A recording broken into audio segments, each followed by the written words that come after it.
Hi everybody, this is Seema Sharma. Welcome you on my channel.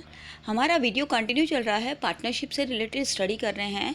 Last video में हमने partnership की meaning, features की study की थी, उसके एडवांटेजेस एंड डिसएडवांटेज की स्टडी की थी। उसकी स्टडी करने के बाद अब आपको क्लियर हो गया होगा कि पार्टनरशिप एक्चुअली में है क्या। फॉर्म्स ऑफ बिजनेस ऑर्गेनाइजेशन वाला चैप्टर चल रहा है, उसमें हम पार्टनरशिप वाले टॉपिक को क्लियर कर रहे हैं। अब आपने जब फीचर्स क्लियर कर लिए हैं तो अब आपका नेक्स्ट पॉइंट आता है, नेक्स्ट टॉपिक आता है types of partnership. Types of partnership basically 2 point पे बेस है, टाइम ड्यूरेशन के बेस पे एंड लायबिलिटी के बेस पे। यानी अगर हम टाइप्स ऑफ पार्टनरशिप, यहाँ पार्टनर की बात नहीं हो रही, पार्टनरशिप की बात हो रही है कि पार्टनरशिप कैसी कैसी हो सकती है, या तो टाइम ड्यूरेशन पे बेस होकर हो सकती है या फिर लायबिलिटी के बेस पर हो सकती है। तो फर्स्ट ऑफ ऑल हम देखते हैं टाइम ड्यूरेशन के बेस पर। टाइम ड्यूरेशन के बेस पर पार्टनरशिप 2 टाइप की होती है। First, partnership at will and particular partnership. देखिए, पार्टनरशिप एट विल का मीनिंग क्या होता है? Where there is no provision in the partnership agreement for the duration of the partnership is called partnership at will.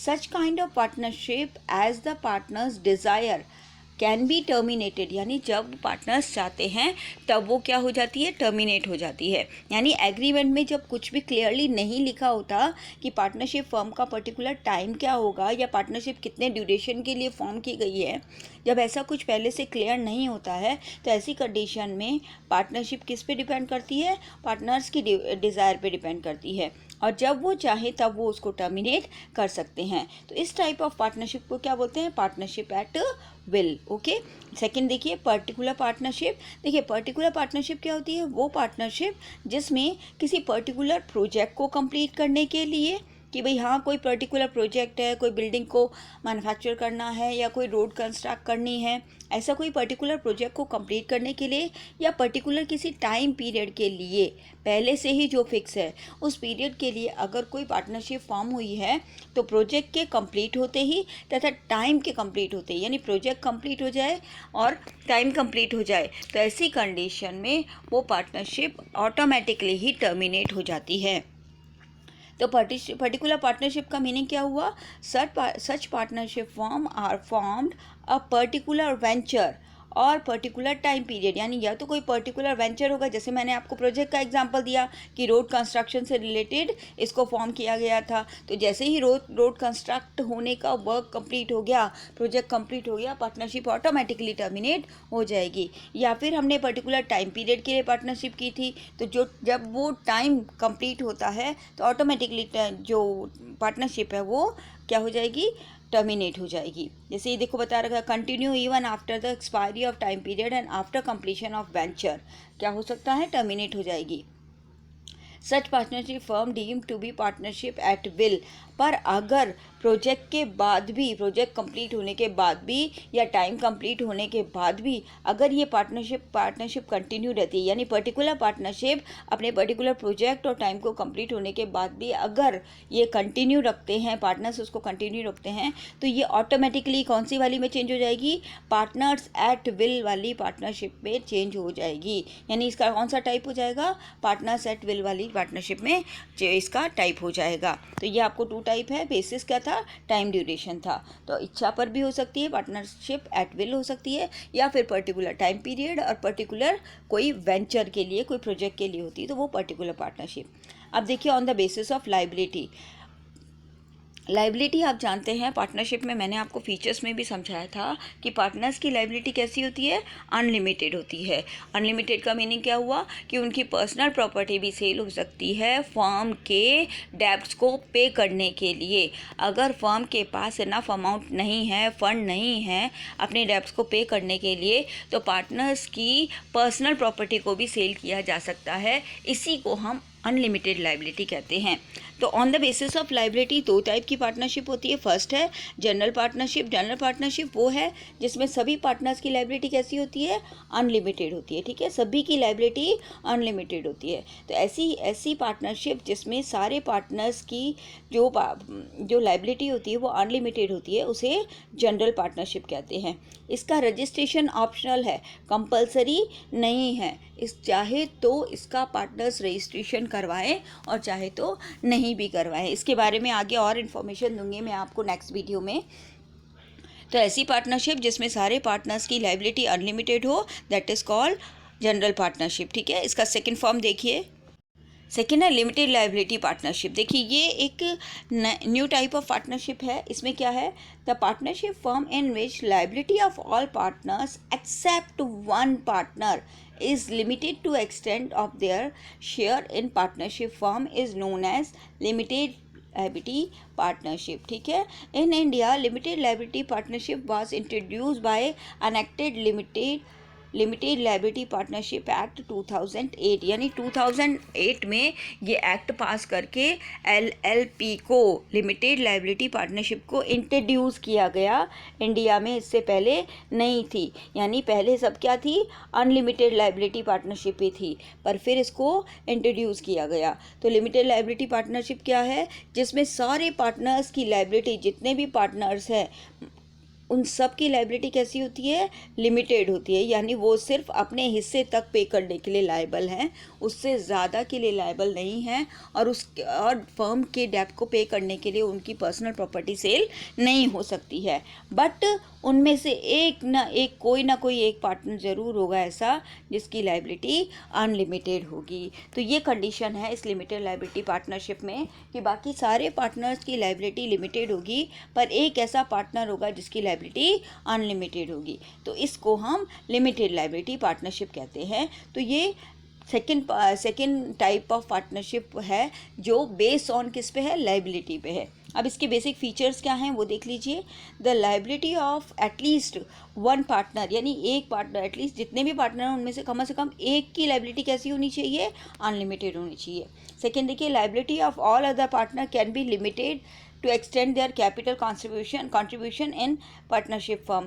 बाकी सबकी liability कैसी होगी, limited होगी, और वो कितने के लिए रिस्पॉन्सिबल हैं, लाइबल हैं, अपने कैपिटल कंट्रीब्यूशन के लिए, यानी जितनी कैपिटल उन्होंने कंट्रीब्यूट की है सिर्फ उसको पे करने के लिए ही वो लाइबल हैं, बाकी के लिए उनकी कोई रिस्पॉन्सिबिलिटी लाइबिलिटी नहीं है, क्योंकि उनकी लाइबिलिटी लिमिटेड है। Third, the partners with limited liability are called special partner और लिमिटेड पार्टनर। जिनकी लाइबिलिटी लिमिटेड है उनको लिमिटेड लाइबिलिटी पार्टनर बोलेंगे या फिर स्पेशल पार्टनर बोलेंगे। फोर्थ देखिए, special partner is not allowed to participate in the management of firm. Special partner यानी जो लिमिटेड लाइबिलिटी पार्टनर है, जिनकी लाइबिलिटी लिमिटेड है, उनको मैनेजमेंट में पार्टिसिपेट करने की पावर नहीं होती है, अलाउ नहीं किया जाता है उनको।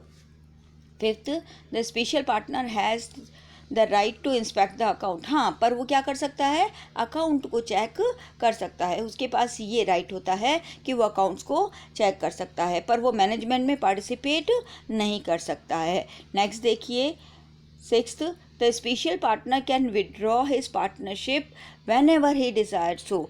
जब भी वो चाहता है, यानी लिमिटेड लाइबिलिटी होने के बावजूद भी जब भी वो चाहता है वो पार्टनरशिप फर्म से अलग हो सकता है, वो अपने आप को विड्रॉ कर सकता है पार्टनरशिप से। ओके। 7 देखिए, the death involves insolvency incapacity of special partner does not affect the existence of partnership firm. यानी जब तक अनलिमिटेड लाइबिलिटी वाला पार्टनर है, उसको कुछ नहीं हुआ है, तो पार्टनरशिप फर्म को कोई दिक्कत नहीं आएगी, उसकी एग्जिस्टेंस पे कोई फ़र्क नहीं पड़ेगा। पर अगर इनमें से किसी को भी होता है तो फ़र्क नहीं पड़ेगा। ठीक है, सॉरी, इसमें ऐसा है कि अगर स्पेशल पार्टनर्स को कुछ भी होता है तो उससे पार्टनरशिप फर्म पे कोई इफ़ेक्ट नहीं पड़ेगा।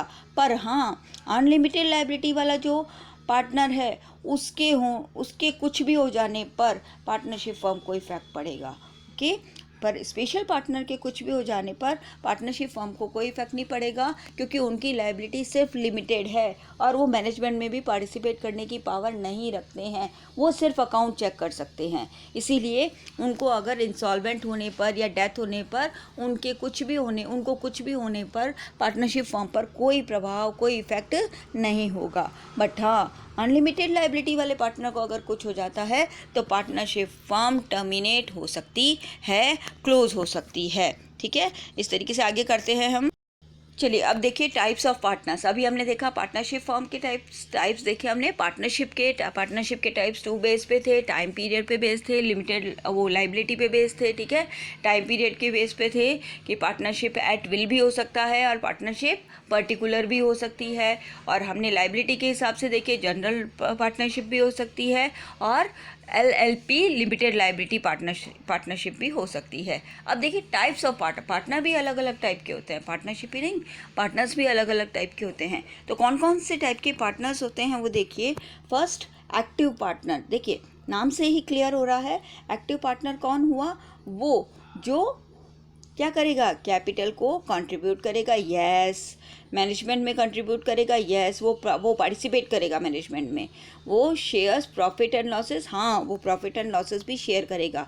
उसकी लाइबिलिटी कैसी होगी, अनलिमिटेड होगी। तो ऐसे पार्टनर को हम क्या कहेंगे, एक्टिव पार्टनर, क्योंकि वो सारे काम कर रहा है। वो कैपिटल भी कंट्रीब्यूट कर रहा है, वो मैनेजमेंट में भी कंट्रीब्यूट कर रहा है, पार्टिसिपेट कर रहा है, वो प्रॉफिट शेयर कर रहा है, लॉसेस शेयर कर रहा है और उसकी लाइबिलिटी अनलिमिटेड है। सेकंड देखिए स्लीपिंग और डोमेन पार्टनर। स्लीपिंग और डोमेन पार्टनर कौन होता है, जो कैपिटल कंट्रीब्यूट करता है, yes, does not participate in management, पर मैनेजमेंट में पार्टिसिपेट नहीं करता है। स्लीपिंग से ही क्लियर है कि वो कैपिटल कंट्रीब्यूट कर देता है, उसके बाद उसको मैनेजमेंट से कोई लेना देना नहीं होता है, वो मैनेजमेंट में कोई पार्टिसिपेशन नहीं करता है। हाँ शेयर्स करता है प्रॉफिट और लॉसेस को, और उसकी लायबिलिटी भी कैसी होती है, अनलिमिटेड होती है। तो ऐसा पार्टनर जो मैनेजमेंट में कोई भी पार्टिसिपेशन नहीं करता वो होता है स्लीपिंग और डोमेन पार्टनर, ओके। थर्ड देखिए सीक्रेट पार्टनर। सीक्रेट से नाम से ही क्लियर है कि उसका किसी को पता नहीं है। तो वो क्या करता है, कैपिटल कंट्रीब्यूट करता है, यस कैपिटल कंट्रीब्यूट करता है। Participate in management but secretly, हाँ वो पार्टिसिपेट करता है मैनेजमेंट में बट किसी को पता नहीं होता है, ठीक है। वो मैनेजमेंट में पार्टिसिपेट कर रहा है पर ये बात डिस्क्लोज नहीं होती है। शेयर प्रॉफिट और लॉसेस को शेयर करता है, यस करता है, उसकी लायबिलिटी अनलिमिटेड होती है। तो सीक्रेट पार्टनर कौन हुआ, वो हुआ जो मैनेजमेंट में पार्टिसिपेट तो करता है बट उसके पार्टिसिपेशन की इन्फॉर्मेशन किसी के पास नहीं होती है। आगे देखिए नॉमिनल पार्टनर। नॉमिनल पार्टनर नाम मात्र का, नॉमिनल मतलब हुआ सिर्फ नाम का। देखिए नाम का होगा तो क्या करेगा, कैपिटल कंट्रीब्यूट नहीं करेगा, ठीक है। Does not participate in management, management में पार्टिसिपेट नहीं करेगा, और does not share profit and losses, क्योंकि जब कैपिटल ही कंट्रीब्यूट नहीं कर रहा है तो वो प्रॉफिट और लॉसेस को भी शेयर नहीं करेगा। बट लायबिलिटी उसकी 100% अनलिमिटेड रहेगी, लायबिलिटी उसकी अनलिमिटेड ही रहेगी। यानी नॉमिनल पार्टनर कौन हुआ, जिसने सिर्फ इंस्टीट्यूशन को अपना नेम दिया है कि भाई न तो वो कैपिटल कंट्रीब्यूट कर रहा है, न ही वो मैनेजमेंट में पार्टिसिपेट कर रहा है, न ही वो प्रॉफिट लॉस शेयर कर रहा है, नहीं, और उसकी लायबिलिटी कैसी रहेगी, अनलिमिटेड। श्योर पार्टनर्स जितने भी हैं उनकी लायबिलिटी अनलिमिटेड ही होगी, चाहे वो नॉमिनल ही हो।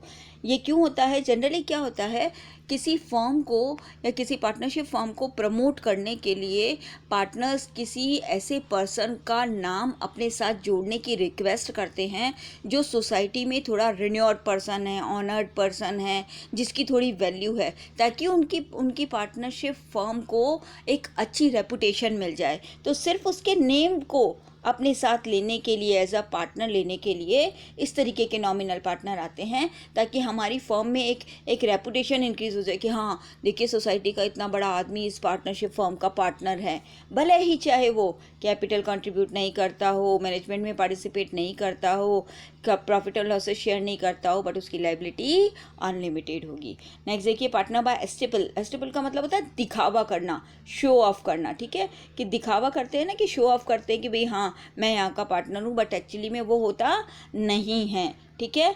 Does not contribute capital, capital contribute नहीं करता है। Does not participate in management, management में पार्टिसिपेट नहीं करता है। प्रॉफिट एंड लॉसेस शेयर नहीं करता है, बट लायबिलिटी उसकी भी अनलिमिटेड होगी, हाँ बिल्कुल अनलिमिटेड होगी। पार्टनर बाय एस्टेपल का मीनिंग हुआ कि कई बार क्या होता है कि कुछ बाहर का कोई पर्सन, किसी पार्टनर का कोई फ्रेंड वगैरह होता है, वो वहाँ पर आकर उनकी फर्म में आकर के थर्ड पार्टी पार्टी को या किसी और को ये शो ऑफ करता है कि हाँ मैं यहाँ का पार्टनर हूँ, और डील करने में कोई हेल्प करता है, कॉन्ट्रैक्ट करने में कुछ बोलता है, ऐसी कुछ बात बोल देता है, तो ऐसी कंडीशन में अगर कोई भी लाइबिलिटी क्रिएट होती है, अगर इस पार्टनर बाय एस्टोपल के शो ऑफ करने के कारण कोई भी लाइबिलिटी क्रिएट होती है इन फ्यूचर थर्ड पार्टी से, तो उसकी लाइबिलिटी भी अनलिमिटेड होगी। ठीक है, चाहे वो कैपिटल कंट्रीब्यूट नहीं करता है, चाहे वो मैनेजमेंट में पार्टिसिपेट नहीं करता है, चाहे वो प्रॉफिट एंड लॉसेस को शेयर नहीं करता है, पर उसकी लाइबिलिटी अनलिमिटेड होगी, क्योंकि उसने पार्टनर नहीं होते हुए भी उसने इस चीज़ को एस्टोपल यानी दिखावा करना कि इस चीज़ को शो ऑफ किया कि वो यहाँ पार्टनर है। और कई बार थर्ड पार्टी, अदर पार्टी कोई दूसरी है जो डील करने आई थी,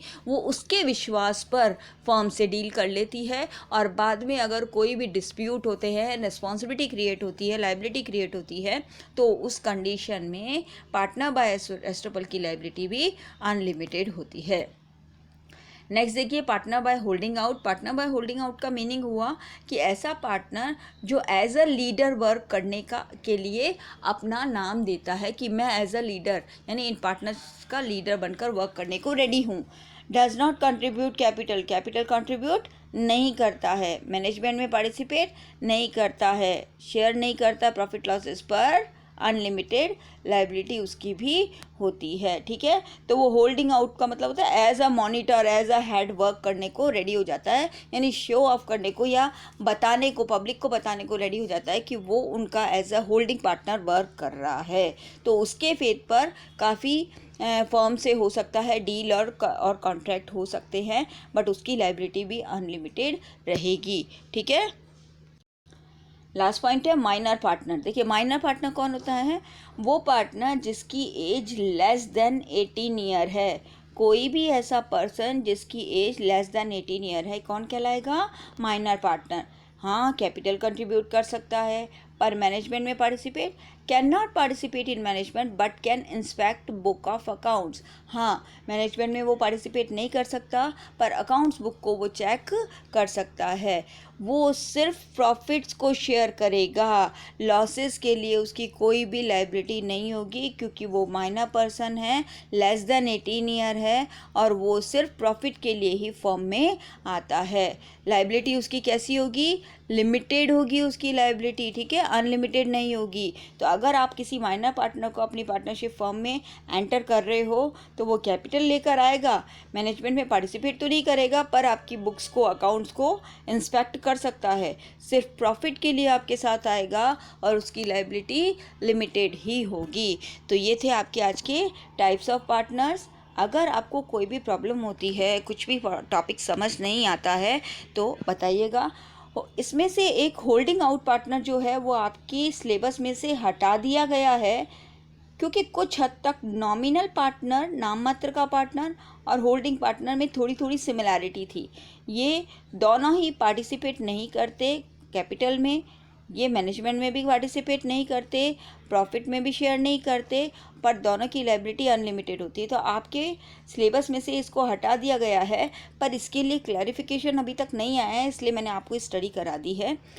फिर भी कोई बात नहीं, हम लोगों को ये समझ में आना चाहिए। होप करती हूँ आपको ये वीडियो अच्छा लगा होगा। अगर वीडियो अच्छा लगा और आपको सब समझ आया है, तो प्लीज़ लाइक करिएगा, शेयर करिएगा, और बेल बटन दबाना भूलिएगा मत। Thank you.